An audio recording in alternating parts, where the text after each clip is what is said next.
Flat Earth Clues, Part 5, The Status Quo. This is part of a series of clues that can help you get your head around both the design of the flat Earth system we live in and who has been involved in the deception to hide it from you. This clue covers the inevitable and sometimes frustrating question of why the authority would go to all the trouble of hiding the flat Earth. My hope here is to show you different angles and a progression of events, all of which lead to a very changed world, both physically and mentally. To open, we have to go way back to when the world was a much more simple place. You had your 5 major religions, including Buddhism, Hinduism, Judaism, Islam, and Christianity. Each of these groups had their own version of what is known in Genesis as the firmament, or the flat circular world enclosed by a solid dome-like barrier from where the creator, or creators, looked on. I'm not going to explore all the subtle differences between the groups. Suffice it to say that it's interesting that despite their differences that led to acts of horrible violence between them, there was no real Earth model debate. So around 500 years ago, the science community, led by Copernicus, who probably had a little help, introduced what we now know as the heliocentric, or globe model of the world, which in turn changed the solar system, galaxy, and so on. The religions, seeing that this globe model was gaining popularity, feared a loss in the fan base, so they all adapted their religion to include the globe model. From their point of view, it was a small change from a circular to a globe world, and really, in a few generations, who would remember anyway? So the churches, mosques, temples wrapped up their flat Earth model in a metaphoric soft cloth and put it in the drawer with the good silver for safekeeping. Remember this, because we'll come back to it later. And hundreds of years went by, with science promoting all the aspects of the globe, and the religions promoting their beliefs upon this globe. The world kept spinning, so to speak, and everyone was happy. Then in the early part of the 1900s, you get this pesky explorer named Richard Byrd. He has family money, all the right connections, and secures basically unlimited funding and the government green light to probe every piece of unseen territory there is. It was inevitable, I guess. A young man who has an unquenchable desire to see all that there is to see, and then granting him the tools needed to accomplish this goal. He pulls a Truman and gets lucky, crossing the vast salt ocean, avoiding the icebergs, arriving at the frozen coastline, and he keeps going. He was never going to stop. One day, after crossing hundreds of miles of high-altitude ice and snow, Admiral Byrd sees it, a barrier. And to him, it's just a barrier, not the barrier. He is but a tiny speck in front of it. It stretches out on both sides as far as he can see, and straight up so far that he can't discover the beginning of the arc. The great explorer now has a new challenge, finding the shape of this thing. It's much like a blind man describing the elephant. Until you feel out the whole thing, what do you really know? If you look at the AE, or Flat Earth Overhead Map, you see the problem. To even determine the scope of the outer wall, you have to circle it. It would have taken months, if not years. You could use a series of ships going in opposite directions, or planes, but there are refueling stations that need to be built, and so on. His task was challenging to say the least. Admiral Byrd kept laying the groundwork of the great discovery until his eventual death in 1957. A year later, the United States and Russia found the upper edge. From there, the math was easy, and moreover, you could actually see the real world. Then, of course, there is the decision, or deception, depending on how you looked at it. The authority made the call to hide the actual shape of where we live. then sealed off the outer edge from prying eyes, and created the space program not only to reinforce the globe model, but to control it. There was really only one reason they cared about this, and it takes a while to process. So let's look at the immediate effects of actual disclosure and work our way up to the authorities' biggest fear. For this exercise, we'll look at releasing the news today instead of, say, 1958. While 1958 would have been easier, it's much more relevant and entertaining to explain it in modern terms. We start with a press conference by, let's say, the United Nations, who have discovered that the world is indeed enclosed in a giant high-tech dome of unknown origin and age. The public reacts with wonder and awe, trying to take in the sheer scope of this announcement.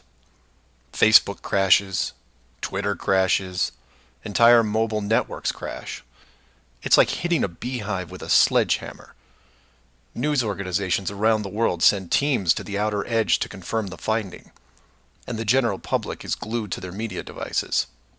That's the good news, the excitement, the revelation, the positive shock. Then the bad news starts coming in waves, some of which you might not expect. The first is the immediate disbanding of NASA and all other world space programs, for obvious reasons. Most governments will secretly pardon these groups and keep them immune from class action lawsuits, the lawsuits themselves coming from NASA investment groups, claiming fraud.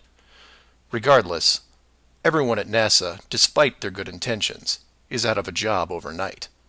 And this is where you would say, good, they deserve it. About time they stopped lying to everyone. Oh, but it doesn't stop there, because every contractor and subcontractor that are exclusively tied to NASA, they have to shut down as well. Fine, a few thousand jobs lost, no big deal. And the ripples continue to spread, some bigger than others. Observatories all over the world close their doors, and the reasoning is this. If you've been looking at the ceiling for decades and couldn't tell it was a ceiling, then what good are you? Every university in the world that has an astronomy or astrophysics program, well, they don't anymore. Stephen Hawking, his book writing days are over. Carl Sagan, no more nova in syndication, I guarantee it. Those professors are going to have to retool their skills and be prepared to answer one giant question. How did you not see it? Weren't there clues? People start finger pointing, and it will continue for years. And still my fellow flat earthers will say, well, hell, that doesn't sound too bad. So some nerds around the world lose their jobs. So what? You don't get off that easy, is what. The finger pointing at the now defunct NASA will then turn to finger pointing at the government, who directed the whole thing. This is where we run into some dangerous ground, involving things like the Ark of the Covenant, the Holy Grail, and the Ring of Power. And you say, you lost me. I was with you until you started bringing up religious artifacts from movies. And you're supposed to be lost. Of the 5 major religions we mentioned earlier, those being Buddhism, Hinduism, Judaism, Islam, and Christianity, none have been able to produce a supernatural object over the last 5,000 years. And trust me, it would be beneficial to do so. The Ark of the Covenant would benefit Judaism, the Holy Grail Christianity, and the Ring of Power, well, that benefits someone else. Maybe I'll leave alone for now. The point is that all religions are actively seeking their leverage against science. You've heard of the division between church and state. Well, here it is. Advantage church. The barrier becomes a giant religious symbol, and since it is backed by the Big Five, it also becomes universal. The Big Five then go into their drawer with the good silver and pull out this belief that was forgotten but not lost, and say, we knew it all along, and science lied to us. Temporarily, all religions unite against science, who has been only moderately weakened by the removal of their astronomy and astrophysics divisions. But the public won't care, because they will listen to the group shouting the loudest, and no one yells louder than the church. They will scream with righteous fury that the dome was built by our God, your God, and the people will turn to science and hear nothing but crickets. And that's where the world changes, because in times of great stress, the public will want words.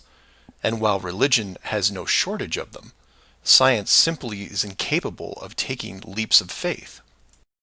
I'll take a glass half full approach and say that anyone listening to this is probably an intelligent, rational person, one who can make informed decisions outside of the conventional doctrine. But for every one of you, there are hundreds, if not thousands, of mouth-breathing troglodytes who will not walk but run to the respective house of religion and say, "You were right about this. What else can you teach me?" This is what fills the current authority with pause. The unknown response to that question.